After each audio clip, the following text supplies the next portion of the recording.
30 মে 1981। সেই রাতেও বাংলাদেশ ঘুমিয়েছিল। কেউ জানত না কয়েক ঘন্টা পর ইতিহাস বদলে যাবে।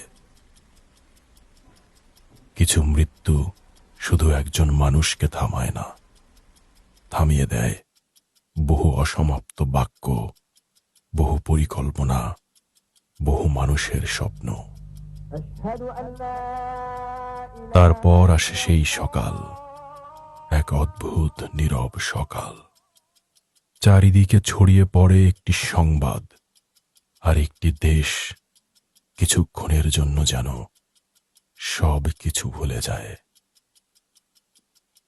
সময়ের স্রোত বয়ে চলে, প্রজন্ম বদলায়, কিন্তু কিছু নাম বারবার ফিরে আসে। বাংলাদেশের স্বাধীনতার ঘোষক শহীদ রাষ্ট্রপতি জিয়াউর রহমান তেমনই একটি নাম, যা এই জাতির সাহস, আত্মবিশ্বাস এবং নিজস্ব জাতীয়তাবাদ ফিরে পাওয়ার গল্পে মিশে থাকবে প্রজন্ম থেকে প্রজন্ম। শহীদ রাষ্ট্রপতি জিয়াউর রহমানের মৃত্যুবার্ষিকীতে গভীর শ্রদ্ধা জানাই।